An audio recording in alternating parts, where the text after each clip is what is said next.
Evening, all. There's a few videos that I need to watch. Been busy the last couple of days, so I did want to put out something really quick. With the world the way it is, you need to be prepared to leave wherever you're at, and you need to have a decision point on when you need to leave. If you have nowhere to go, my recommendation is to go to the closest water source out of town. And then try and do some exploring now before it gets to the point where you can't explore, where you can go somewhere. Water is going to be one of the most important things you can get, and it needs to be a water source that you can at least filter and drink. So, having said that, I would tell you that if you don't know how to make the 3 or 4 or 5 tiered water filter system, then look it up online and practice building it. So, first step, make sure you have an idea where you're going. And make sure you understand that you may be walking. If you're not walking, then hopefully you're driving. But eventually, things get bad enough, you're going to have to walk everywhere, unless you got a motorcycle or a bicycle or something like that. And even then, if you got family, just having a bicycle for one person won't do any good for the group. So that person can be a scout. So find a water source outside of town, preferably public. But understand that you are not going to be the only dummy who's going to be going there. So you may be able to go there for a little while. Then you probably should leave. I've done videos over and over and over talking about how we have plenty right now, even with shortages. And we don't get along. You need to understand that when you have food and you're inside your yard or in your house and you're eating and your neighbors don't have food, you're going to have a choice to make. Eventually you saying no is going to turn into a fight, and maybe a fight to your death, and that shit will happen quickly. When people are hungry, they do really bad things. So I'm getting ready to watch Travis's video. Nate up at Canadian Prepper did a video. Magic did a video on optics, which I may not watch. My ham radio systems have shown up, and I think the manual, I haven't opened the package yet, but I got the 2 handhelds today. So I'm probably going to unwrap those and put those in for any occasion bags.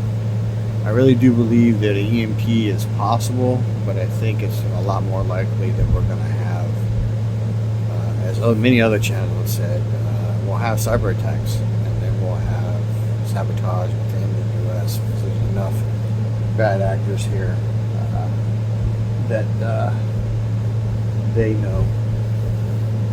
And if there's any truth to that balloon that flew over a while back doing surveillance, then they may know where the 9 substations are that can take down the whole grid. And if they do, I don't think they'll use nukes. I just don't. Not because they can't. It's because China's the string puller here. I've seen news articles recently saying that they're going around buying up food plots all over the world. So they know if they control the food, they control the people. The only reason people want America is because we have a giant breadbasket, an ability to grow food that other countries don't have. Any country that has lots of mountains, like you look at America, there are valleys inside the Rockies where you can grow stuff because there's water and the temperature's not too awful.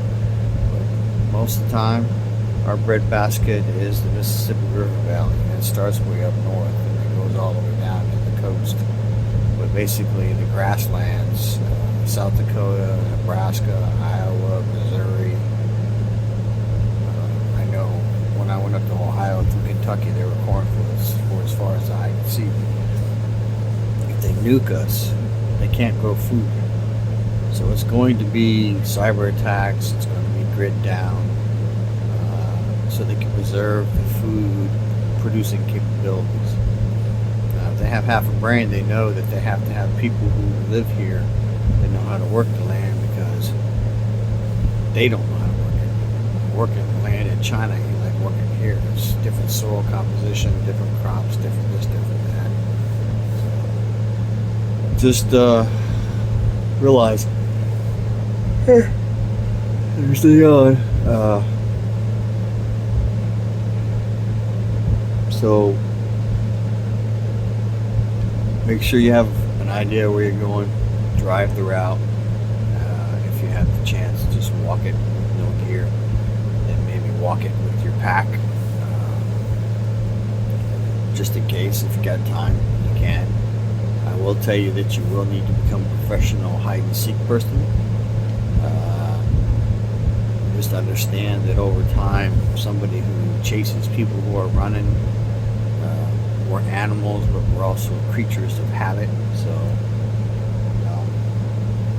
if you're in the desert, you're going to go to a water source. Guess what? If you're in Texas, you're going to go to a water source. If you're in Alaska, you're going to go to a water source. You can't go without water. So they all know how to find you. So you're going to need to be able to do hide and seek in real life. I would highly recommend you get all your gear on and go walk around in the woods somewhere. Go for a hike. Hide your weapons, because people freak out when they see motherfuckers with a gun. Because most of the people that are out hiking are libertards. You're going to need to learn how to move around in the woods in the day and at night. I would tell you that it's dangerous to walk at night, especially if you don't know how. Especially if you're walking in terrain you've never been in. So, walking with just you and your boots and your clothes, and maybe a pocket knife and your everyday carry stuff, your wallet and stuff, and then walking in the woods with a backpack and a sidearm and a long gun. That's completely different. Your weight is different. Your distribution is different. Because you're heavier, you'll make more noise when you take a step. There are periods in Texas, and we're getting ready to go into one, where you can't move without making noise, because everywhere you step, it's crunch, crunch, crunch, crunch, because the grass and the leaves are all dead, dried up. Having said that, it would be wise to sleep as much as you can during the day and then move at night. You say, well, I can't see at night. You just said it's dangerous. It is. But is it more dangerous to maybe be walking in the woods and not be seen, or is it more dangerous to be seen during the day? There are parts of Texas where you can see 30 miles. You can see to the horizon. So you can see somebody standing up and walking. I would also tell you that you might not want to travel on roads. You don't want to profile yourself against the sun, or stand up on a ridge or top of a hill where someone can see your ass. Kind of almost don't even want to poke your head up. So, I would tell you need binos or some kind of binocular or some kind of way to see a long ways away and observe stuff without being seen. So you need to practice that too. I've been in the woods, been 10 feet from 30 deer, and they didn't know I was there. And when I moved, holy shit, they about shit themselves. So they're at a feeder. Pigs are different. They can smell real good. They can avoid you. Coyotes can avoid you. Raccoons, possums, armadillos. You can see them with the red lit lights, and they can't see you. So, coyotes can see you. Pigs can see you, but they can't see the red lens most of the time. Cows can see you. Deers can see you. Everyone can see at night better than we can. So, there's a whole long list of things you can do with your weapons of peace to make you way more lethal at night. Having a laser, illuminated reticle, night vision. Thermal would be the best. there's so much to know. But the biggest thing is, if you're gonna leave, you'd have a bag with minimal amount of stuff, but enough to keep you alive. I've said before, in a year of walking around in Iraq, we walked everywhere, wore out 2 pair of boots, 2 brand new pairs of boots, wore them out. So you might want to stock up on some boots, these 2 pairs. Take the time to break them in and then set them aside, because you don't want to be breaking boots in when you're walking every day. Your feet are going to hurt no matter what. Hurt a lot worse breaking boots in. So have a place you want to go to. If you don't have one, like you don't have a place where you can go to, you got friends or family, and look for a water source, and then look for another water source further away. You need to get away from the cities if things go sideways. That's a general rule of thumb. You need to get away from people, sadly. You need to preferably have enough people in your group that you can protect yourselves. If you watch 1883, there's bands of bandits going around attacking and killing things, people, women, children, other men. So, there's a lot of things you can learn from movies if you just pay attention to stuff. So, sadly, if we go to war, there's going to be people who are going to die because they're going to hesitate. There's going to be people who are going to be good at killing but don't like it. There's going to be good people that are really good at killing that are going to develop a sickness. They're going to love it.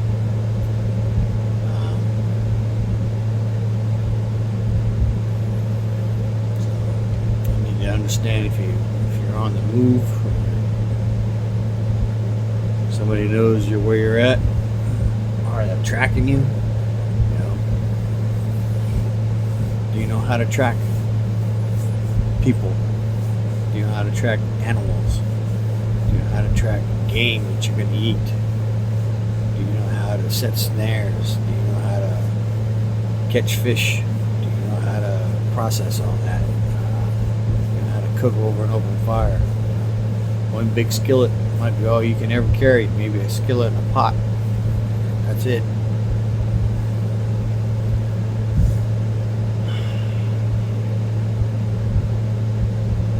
Sucks to be talking about this, just so you know. Some shit going on in Ukraine right now. People being evacuated out of the dam. Rumors Russia's going to blow it. Not the dam, the nuclear plant. All kinds of bad shit. I remember we used to talk to y'all about 1 or 2 things. Now we got at least 10 or more a day. Do your best. Live a little every week. I drank some beer Friday night, hung out with car people, came home, drank some more beer. So. Then Saturday I ran errands all day, and today I was busy doing shit around the house.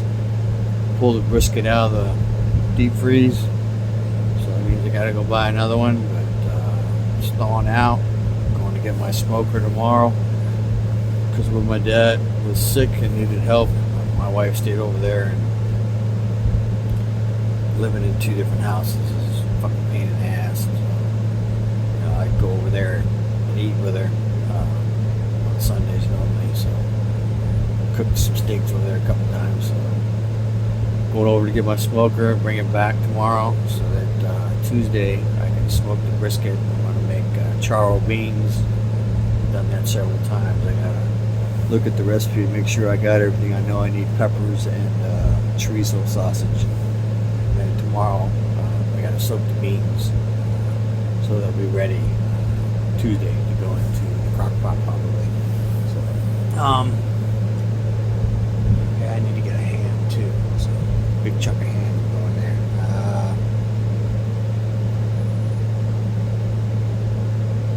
Make sure you live and enjoy life right now, as bad as the stress is, because the stress will go up 100 to 1,000 times if shit goes sideways. So, not trying to scare you, I'm just telling you. Most people in America haven't been afraid.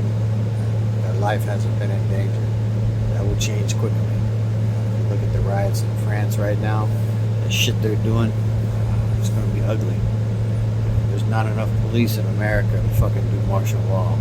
They can try, but it only takes a little bit for people to have enough fucking cop shit and it'll be open season on their asses. So, and then after they're gone, then it's whoever the meanest person is that will rule. The warlords. So. Alright. I don't know if I'll do another video tomorrow or on the 4th, but if I do not, please have a safe and happy 4th of July. Remember, information is knowledge and power. Live a little, prep a lot. Chief Prepper out.